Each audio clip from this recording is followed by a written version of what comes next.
Halo pembelajar akuntansi, saya Rudianto, seorang praktisi dan pengajar akuntansi, akan memandu untuk mempelajari akuntansi selangkah demi selangkah, bagian demi bagian hingga mengerti akuntansi dengan baik melalui video tutorial ini. Di dalam video ke-17 ini, yang merupakan bagian dari rangkaian tutorial akuntansi dasar, kita telah masuk ke perusahaan dagang. Karena perusahaan dagang memiliki karakteristik yang berbeda dengan perusahaan jasa, cara mencatat transaksi di perusahaan dagang juga berbeda. Di dalam video ini, yang merupakan bagian pertama dari dua bagian yang membahas metode pencatatan transaksi di perusahaan dagang, kita akan belajar tentang metode pencatatan transaksi pembelian.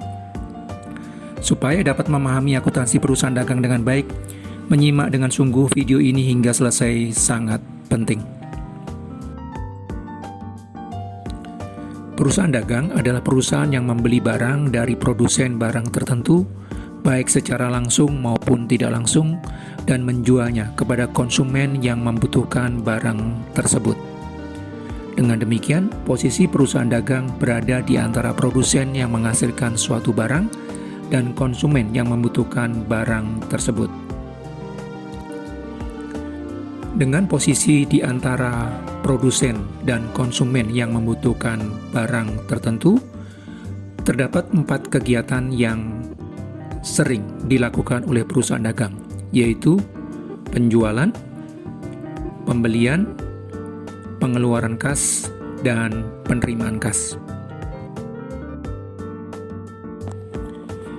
Terdapat 2 metode yang bisa digunakan di dalam mencatat transaksi di dalam perusahaan dagang.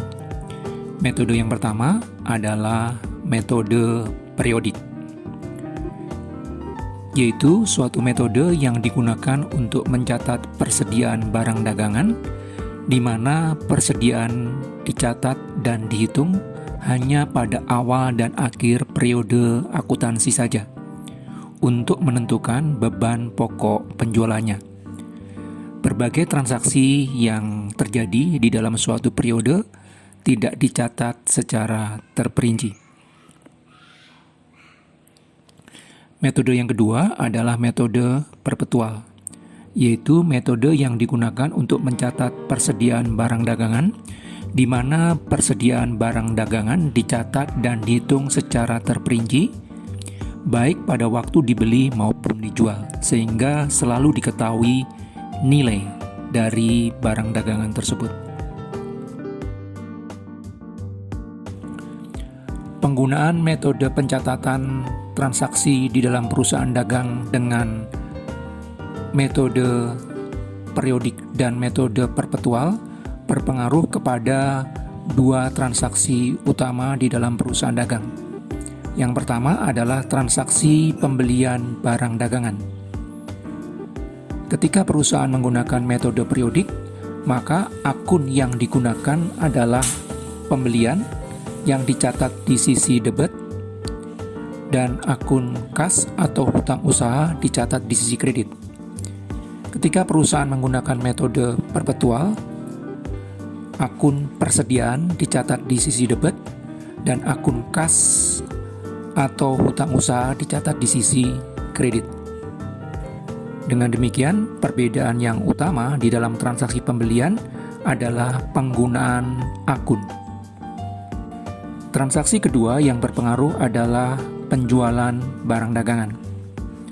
Ketika perusahaan menggunakan metode periodik, ketika terjadi transaksi penjualan, akun kas atau piutang usaha dicatat di sisi debit, dan akun penjualan dicatat di sisi kredit dalam jumlah yang sama.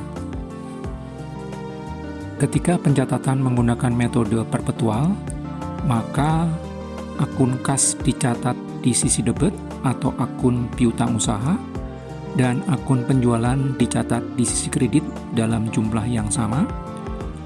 Dan pada saat yang sama, akun BPP atau beban pokok penjualan dicatat di sisi debit, dan akun persediaan dicatat di sisi kredit untuk menunjukkan tentang harga beli dari barang yang terjual tersebut.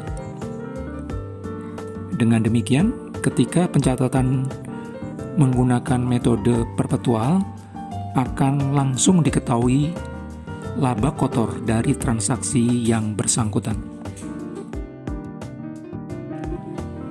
Ilustrasi berikut ini akan memperjelas pemahaman tentang dua metode yang bisa digunakan di dalam pencatatan transaksi di dalam perusahaan dagang. PT Tirtonadi, sebuah perusahaan distributor water purifier yang beroperasi di Jakarta, menjual satu jenis produk dengan satu tipe saja. Perusahaan ini membeli water purifier dari produsen langsung dan menjualnya kepada toko pengecer. Pada 2 April 2022, perusahaan membeli 635 unit produk dengan harga Rp300.000 per unit.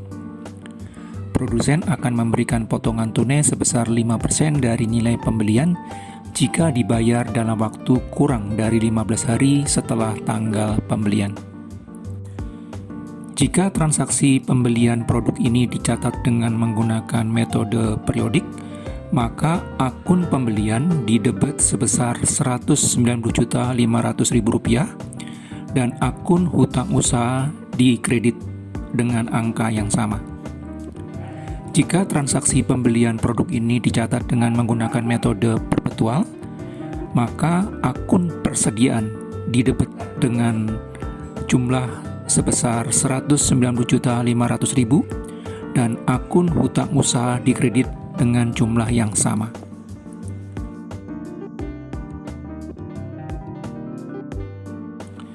Dari total 635 unit water purifier yang dibeli oleh PT Tirtonadi, terdapat 35 unit yang dikembalikan kepada produsen barang tersebut pada 6 April 2022 karena mengalami kerusakan.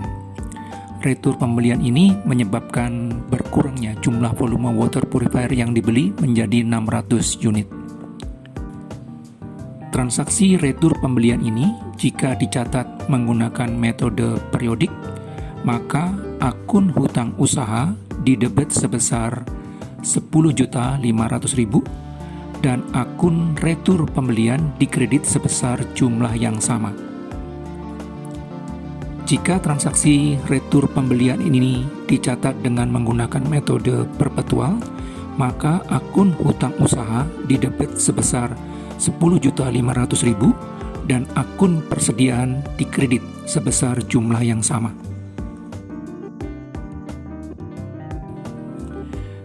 Seandainya PT Tirtonadi tidak melakukan retur pembelian dan mendapatkan potongan pembelian tunai sebesar 5% dari nilai pembelian total karena membayar pada masa potongan,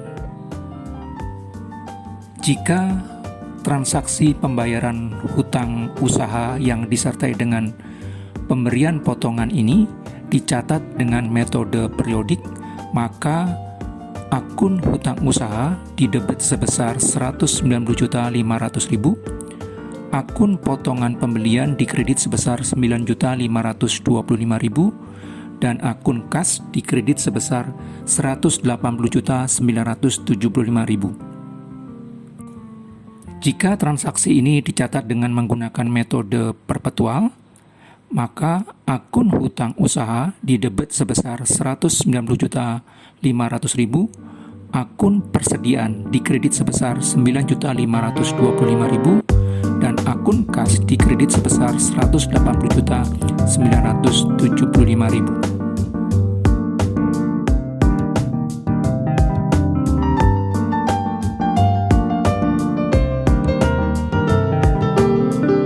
Jika mendapatkan manfaat dari video tutorial ini dan ingin terus bertumbuh di dalam pemahaman akuntansi, silahkan tekan tombol like, subscribe, dan loncengnya supaya mendapatkan pemberitahuan jika dikeluarkan video berikutnya. Sebagai praktisi dan pengajar akuntansi yang juga penulis berbagai buku akuntansi, materi tertulis dari video ini bisa didapatkan dari berbagai buku akuntansi yang saya tulis, khususnya pengantar akuntansi